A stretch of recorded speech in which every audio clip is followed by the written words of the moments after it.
Good morning. My name is Dr. John Mativo.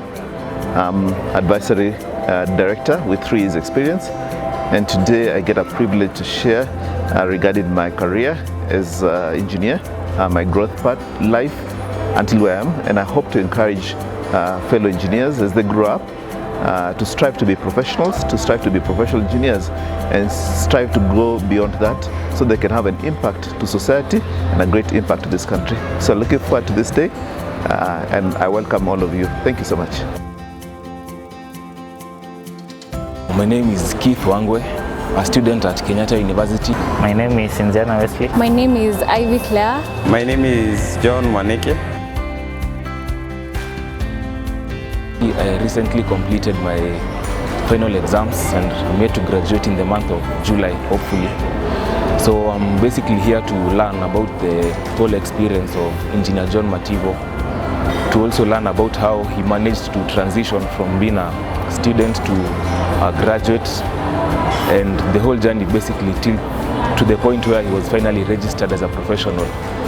Of particular interest to me is his biggest challenge before being registered.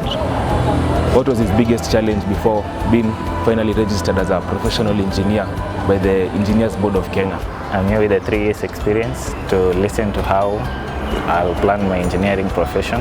I'm a recent graduate and I'm hoping to learn how to work in this profession in a professional manner, and also how I'll get to be registered as an engineer. I'm 3 months into finishing my degree in civil engineering. I'm elated to tap wisdom from Engineer Dr. Mativo on how to start up my career and how to grow as a professional. I recently completed my degree in civil engineering, and I'm very excited to be here today to learn about how to build my professional career.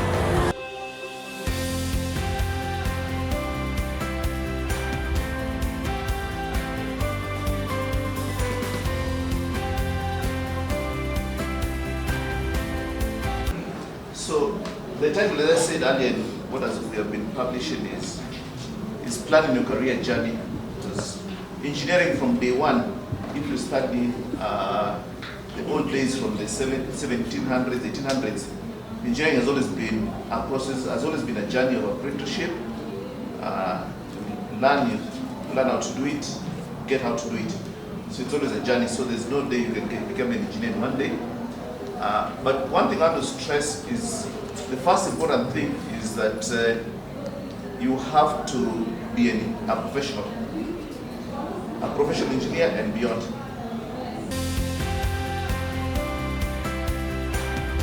So the journey from student, graduate engineer to PE, basically when you are a student engineer, you're basically acquiring a lot of theoretical knowledge, a lot of practical knowledge. Then you start selecting bias in terms of which area to focus on, whether to focus on roads, structures, etc. You move into a graduate engineer, you start acquiring working experience, you increase your competence and responsibility. Then you expect that you also move to a PE, where you continue honing your engineering and non-engineering skill sets, management and mentorship, so you grow that. And this covers everything from planning, let's talk about, all the way to operation maintenance across the whole board.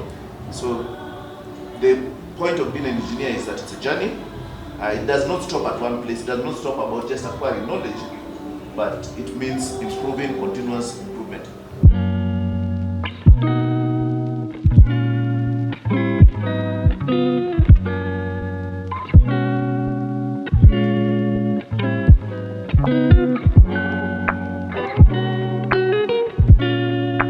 On the interview day, people say, arrive in good time, take time to relax. The good thing is that traditionally we are late, but don't assume we are going to be late. Don't make the mistake, but we're always running behind schedule. I don't know why. Dress smart, but comfortable. That's very important. You don't have to put a tie, anything else.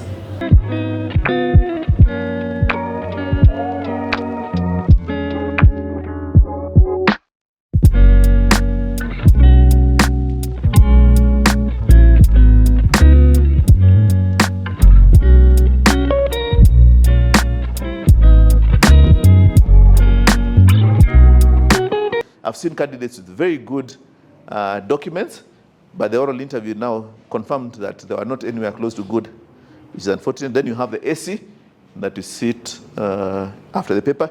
We give you all different questions, so it is pointless to think you're going to sit next to your friend and hopefully that he'll share answers. No, all questions are different.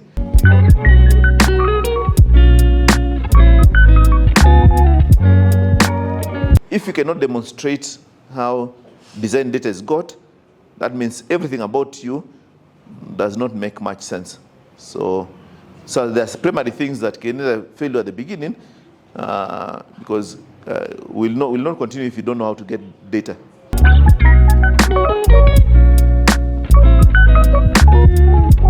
Common mistakes. Designs and drawings are not related. You wonder how someone does that, but you get people do that. Taking of sheets, not done as per civil engineer standard method of measurement. Some even don't know what a taking of sheets are, which please ensure that you learn. It's a very simple thing. There's nothing complicated in it.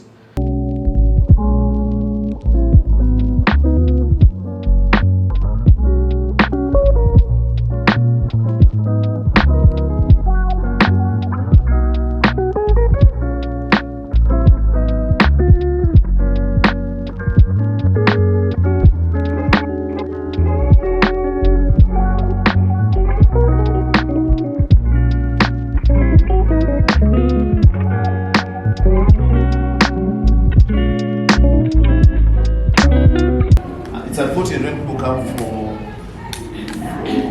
the interview and they don't understand how basic principles of design, whether it's a road, water, or structure, etc. Don't follow instructions. The other points are important. Get a journal, good mentor, just stress on that one.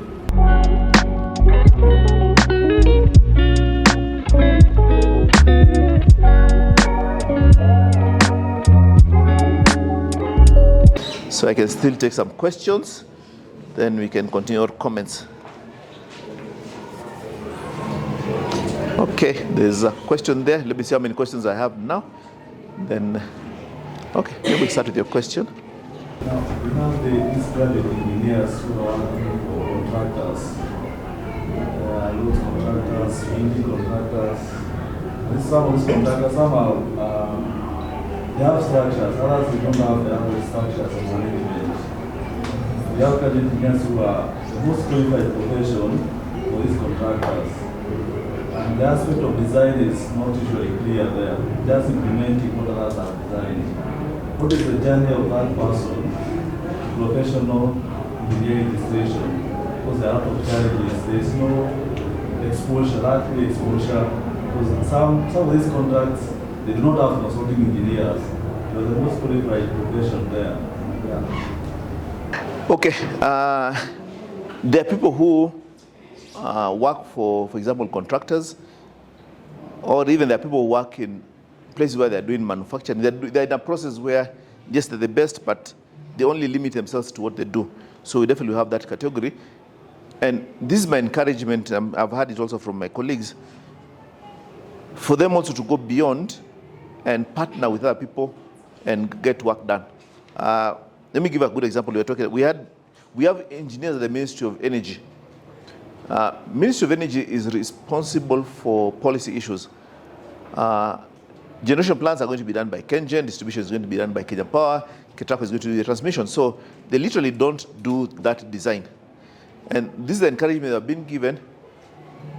Get time, go to KETRACO and work with them, at least to ensure that you have good experience in the area that you're lacking. That's why you do a SWOT analysis and you ask yourself, how do you solve this weakness here?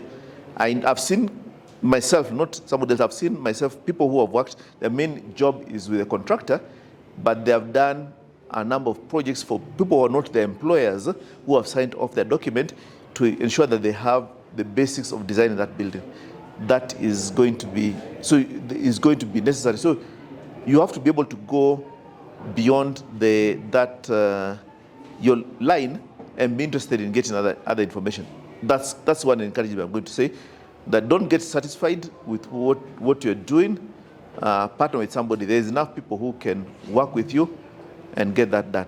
Is there a mechanism that the board has, because private sector wise at least, it's a free market. So a different engineer will ask for different rates.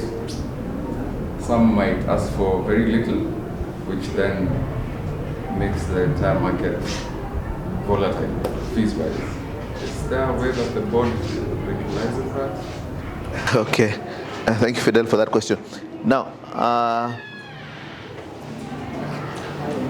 we had part of this discussion, whatever, and so the first people to utilize the scale of fees are going to be typical consultants when they're bidding for projects. And I remember what they told us on Thursday when they're in the office. What they're hoping in future, we will be bidding purely on the technical aspect of a project, like I know the way some lawyers do. So the financial part of it is what is the scale of fees. So whether his firm, he'll look at his competence and experience and put his technical bid and my solution. Explain to me, I can get my solution. She's going to do that. So I'll weigh out and see which is the best technical solution and who will do it within the technical solution. They'll always say that I'll use 10 engineers or whatever number of staff working, everybody will work for X number of months. So they'll both there evaluate the technical proposal, then I'll choose the one that is better. The financial part of it is just the scale of fees. So if she's going to have one consult engineer for 6 months, that's the price and whatever. So the IK and EBK are trying to push for not companies bidding for the financial aspect of it, but purely technical. So it's a purely quality-based, not a quality and cost-based. That's the direction they're thinking about. But there definitely has to be a roadmap to get us to that point for even the firms first to charge that. I'm more interested in first firms starting to charge, then we can demand a deal, not us demanding a deal before the firm moves that. Because the moment they move, it will be natural now people will be asking, hey, what about me? So let's first get the people who have consulting firms and people who are bidding first to start using scale of fees. Then the other things will be a trickle-down effect. So I don't know how much it will distort the scale of fees in a company. The payment, the salary scale in a company, that we are yet to see in that place. But the way I know lawyers, they bid, they'll ask for a fee of 40 million, maybe they're only paying the lawyer 1 million. So the money does not totally go to the lawyer. It's also to cover the expenses of the company. So that's an area. But I don't speak on behalf of EBK. Let me just clarify that. I sit in the panel and I also brush shoulders with many of them. But it's work on progress to get us to that point. And look forward to that day.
My name is Loret Newton and my background is electrical engineering and I work in the renewable energy sector. So the session today with the engineer was very informative and I think for me that my expectations were met. For example, we were able to speak on why engineers should be registered and why they should pursue their profession in engineering. And one thing that stood out for me was the aspect of life after being a registered engineer and the tenets and the 11 points that the board looks at. I think the way the engineer presented it to me was more, presented to us was more clear. And the path going forward is an interesting path, and I think that I'm encouraged to pursue the registration as advised.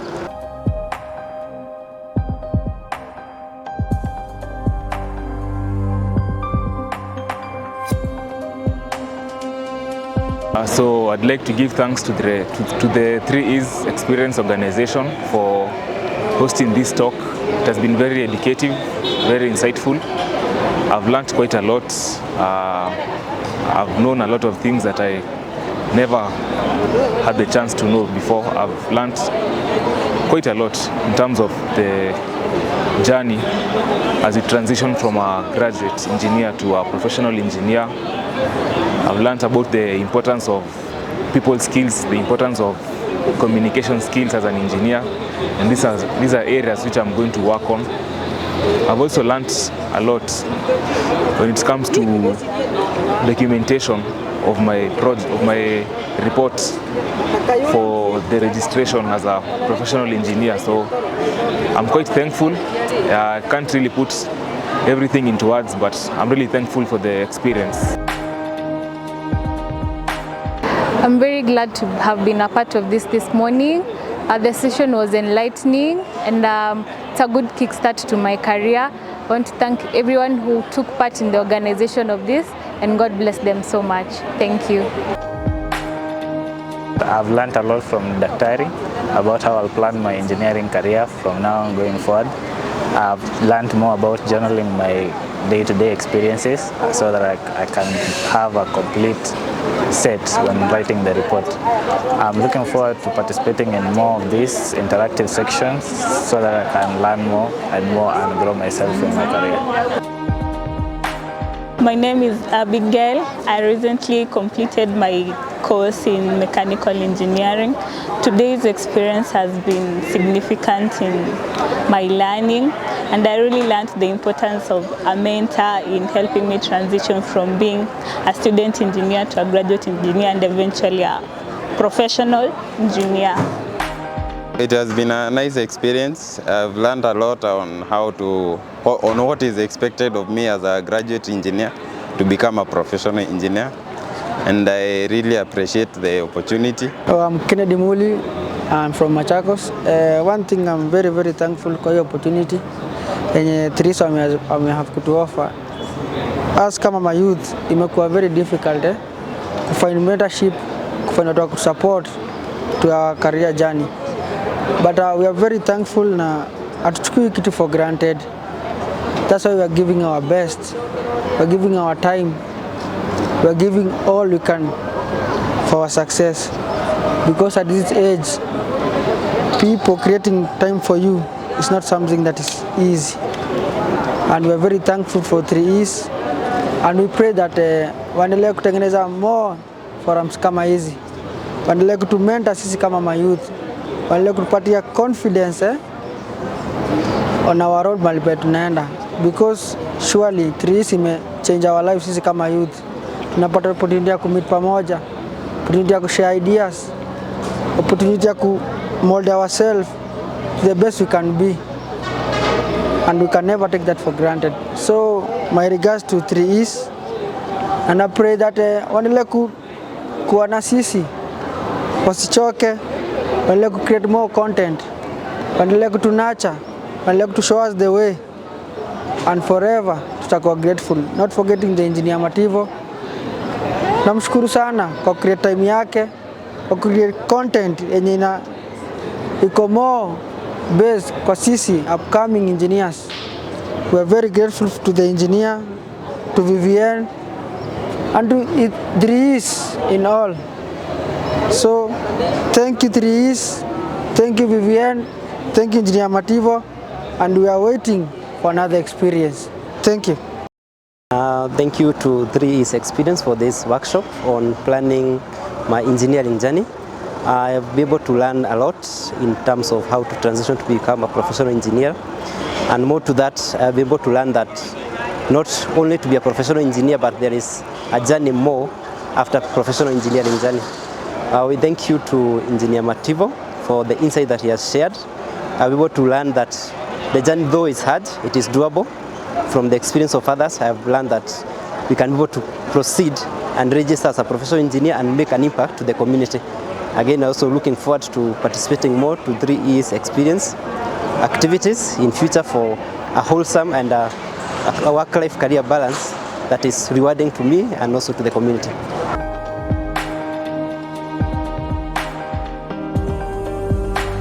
What a wonderful day. We've just come to the end of our career summit. It's this day, focusing on engineering, both graduate engineers and student engineers, also professional engineers, to see how they can grow up their journey to achieve their full potential.